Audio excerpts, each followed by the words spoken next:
Hey guys, welcome back. In today's video, we are talking about the AMC cycle, the dividends to expose the short, the hedge funds borrowing, and many more in this video. First, we're taking a look at this. Even the theaters that don't show almost full, when you click on the times, looks almost full. Q2 of 2026 is going to be epic. We've had many great films coming out, and one of the things we've been looking at is how well the capacity of AMC is doing, whether or not people are going to AMC to watch it, whether or not it's full. You guys can do this research at any times, and what you'll find is that AMC is doing exceptionally well for a majority of these times. You're going to be seeing theaters that are packed, and this is how we know that this quarter is going to do very well, is why we said we got to pay attention for the Q1 earnings, because we're then able to apply that for Q2 as well when we have a rough understanding of exactly how well we did in Q1. But this is the sort of things that really shows you that AMC is improving fundamentally because the audience are going to AMC to watch the movies as opposed to other places. And it also shows you that the investments that AMC has made to attract the viewers is obviously working. When you take a look at the box office, is how we know that this is very important. When you take a look, 2026 year-to-date domestic box office just hit 2.5 billion. We're smoking the competition. We're 25.2 against 2024, 11.8% against 2025, and of course 506% versus 2021. April alone was already one of the strongest in 20 years. Theaters are packed, Hollywood is eating, shorts are sweating. And so it's why we've said that we have to understand just how efficient AMC is. We have to understand that during this time of the box office boom, is AMC getting the majority? Is AMC actually benefiting from this? And that's why we take a look at a packed. That's why we're going to be taking a look at the Q1, because that would then confirm everything that we've been saying. And so far, just what we talked about at the start, with understanding that people are going to AMC, understanding the fact that the theaters are full, it just shows how well we're doing. Just shows the money that we are making. And it kind of just brings us to this cycle, which is essentially for AMC, during times like this, we're going to be seeing more revenue, we're going to be seeing more profit, we're going to be seeing less debt, we're going to be seeing more earnings per share. And with that, it then brings more growth, more expansion, more success, more value, which would then translate back to more revenue, more profit. And you can see how this just repeats itself as a cycle. This is exactly what we are seeing right now. Firstly, you can see all of these things happening. More revenue. If we're seeing more and more movies that are coming out, and we're seeing people paying to go watch them, and we're seeing the majority of the viewers to go to AMC to watch it, that's going to be more revenue. And if we're seeing how AMC is cutting down operational costs, if we're seeing how they're increasing their profits, how they're increasing their margins, that's obviously going to equate to more profits. And then what we talked about with less debt. Firstly, with more profits, they're very likely going to be paying off their debt. But we've already seen how they're restructuring, how they're using shares to pay off debt. And so we're already seeing that side of the situation solved as well. And so you can already see how these three things are being proven. And then you see the growth, you see the expansion, the success, and value.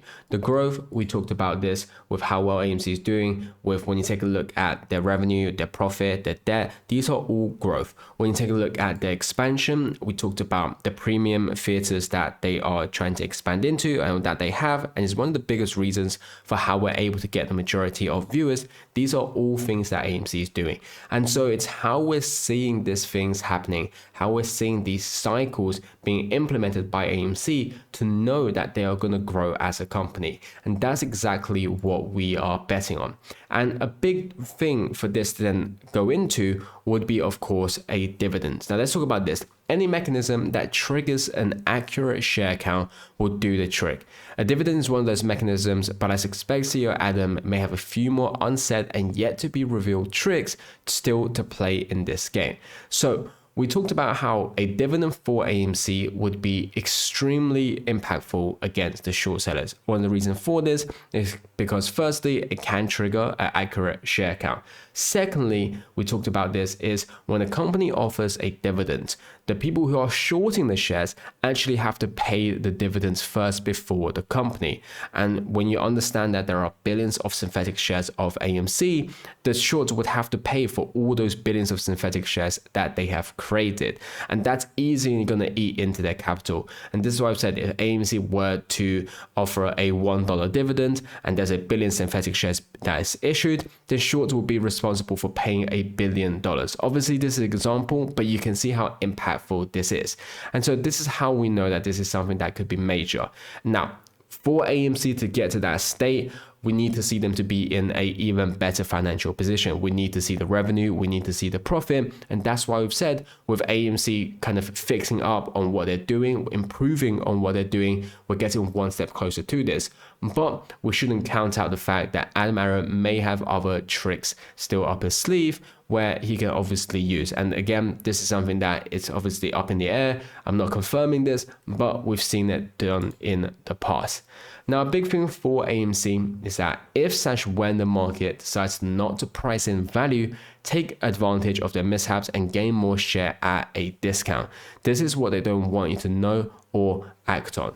So for AMC, we're obviously seeing the price declining. Now, bear in mind, we've gone up over 100% in a span of 20 days.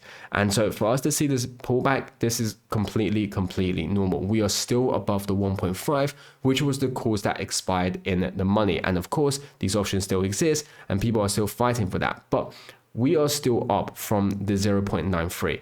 And the biggest thing about this is still understanding the discounted value that we are at right now. And one of the things to take a look at is, of course, this as well, kind of going back to what we said earlier. Firstly, we've seen that when Adam Aaron talks about to the moon, we generally see a big increase in the price. When you take a look at the comparison, this is what we were comparing with. Back in 2021, when he first said this, we saw the chart go up like this. However, we are seeing it not follow that pattern right now, but it isn't to say that this is it for AMC. It isn't to say that there's going to be no more increase. Obviously, that isn't the case, but it's still something that we can obviously use to understand. And another thing to note is that we have to realize how well we're doing. We've already talked about the gap. We've already talked about the cycle. We talked about how well the box office is. We talked about the fundamentals, the theaters that are packed. We know how undervalued we are right now. And it's how we're understanding that we are being manipulated. Firstly, pullback, completely normal. But secondly, this is the pullback mixed with the manipulation. And this is what we're looking at. Firstly, the fact that price is dumping over 6% of 3 million volume. That should already show you what's going on with AMC already. But realistically, on top of that, the thing that we really have to know, which is the fact that AMC is down, but we are only seeing good news. We're seeing Michael breaking records, Devil Wears Prada 2 selling out, and Billie Eilish advanced screenings that are full. So we're only seeing nothing but good news, yet we're seeing AMC go down. And that really just goes to talk about what we've said here with how they're not pricing in the value of where AMC should be. And this is a time where people are taking advantages and are able to take advantage of this. And that's how we're then really going to take it up to the next level. Furthermore, one of the biggest reasons for why they are trying to suppress AMC, why they're not pricing in the value, is because the institutions want your stocks. When you take a look at some of the competitors that are in the market, now of course AMC being the biggest within the industry, but when you look at the kind of the third and fourth and so on, you're seeing that they're institutional owned. IMAX 93, Cinemark 100% plus, and they want AMC. It's why we're seeing the manipulation, it's why we're seeing the price not being priced in, because they all want to gain control of AMC. They want your shares, especially the ones who owns the real shares of AMC. Now, firstly, we've already owned billions of synthetics. And now that isn't a bad thing because we force them to create these floats, which they'll have to buy back in the future. But then not only that, it's the apes who have been here from the very start, who have bought the original float of AMC, who still owns those floats to this very day. These are also extremely important, and the market makers want that. Ultimately, they just want this to become a fully 100% institutional owned company, so they don't have to ever pay back the short. And that's what they're trying to do. And you can see this from another attempt about how many shares are being borrowed in AMC. You can see the same story day in, day out, where they're constantly borrowing shares, they're then shorting AMC. And it really goes on to talk about how if there is no shorts in AMC, if they have covered, if they do not care about AMC, there wouldn't be a demand for AMC shares at all these times. And there wouldn't be the constant need to create synthetics of AMC at given time. Now, another big thing to be looking at is Hycroft. So Hycroft Mining, for the first quarter results, they maintained a strong balance sheet with cash and cash equivalent of 189 million with no debt, and they increased measured and indicated gold and silver mineral resources by approximately 55%. So for those apes who own Hycroft, you can see how well they're doing. Yesterday, we actually talked about how Eric Sport then bought in to even more Hycroft at around $37 per shares. We're seeing how this is obviously going to affect AMC as well. And so this is generally good news. And this is how we know that AMC investments is, of course, paying off. Now, a big thing to then also look at is Computershare. And they are introducing tokenized shares for US issuers. So recently we talked about this, how the tokenization of shares is becoming a thing right now. And we're seeing Computershare kind of go into this route. Now, this is supposed to bring transparency into the market. However, I'm very skeptical about this because we've seen how tokenized of shares being used in the past before and how that was then used to manipulate stocks as opposed to help a stock. This time, now that it's come under regulation, perhaps there is more transparency. But if they wanted transparency, they wouldn't be stopping the CAS system, or at least some of the system. And so it really goes on to talk about, do they want transparency within the market? Another thing to look at is how these things then is kind of what I said earlier with the transparency and how this could become useful, which is you can see how even AI is talking about XRT. Now, the reason why I talk about XRT is because GameStop is in XRT along with AMC, and they're shorting the ETF in return to short AMC, in return to short GME. And you can see how it's shorted by over 1,000%. And that's why I would say transparency would play a part because it will allow us to understand what's being used to manipulate AMC, what's being used to manipulate GME. But we already know kind of some of the strategies, and yet there has been nothing to be done about it. And so it really goes on to say that, firstly, do they want transparency? Secondly, even if there is transparency, are they going to do something about it when things are being called out? And those are really the big questions that needs to be asked. Another big thing for GME right now is how Charles Schwab can't fill market orders for GME warrants. And it kind of goes on to talk about how are they worried about something that's about to happen? Is that why they don't want people to grab their hands on this? And rather they want the warrants to be held by institution. It's kind of the same situation with AMC as well. And they don't want retail to gain access to even more shares of AMC and GME. So perhaps they're limiting on, these orders. Another big thing, recently we've seen kind of a big market, which is the trading card. And we're seeing how that volume go up. And this is when GameStop launched their digital card website. So this is something that we talked about with how GME is going to benefit off of this as well. So that's something that's extremely good to see.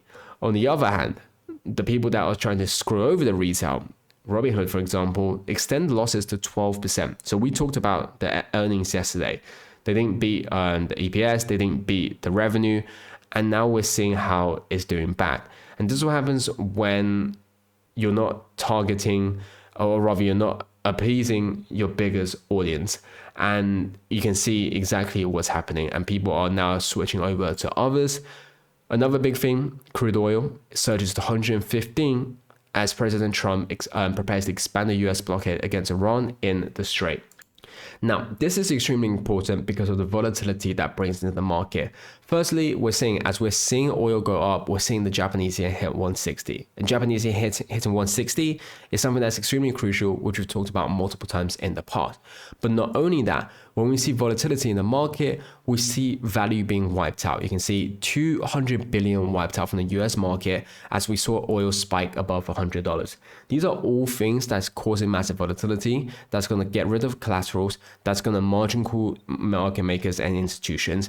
And it feels like that time's about to come. And we're seeing along with this, how hedge fund repo borrowing is now up to a record $3.4 trillion. So if you wanted an idea, if you wanted a sign of, do hedge funds need help? Are they over leveraged? Are they in a sticky situation? This is what we're looking at, and this is what we're saying. And so you can see how we're saying we're expecting major things to be happening very, very soon. As always, now this is financial advice, and I'll catch you guys next time.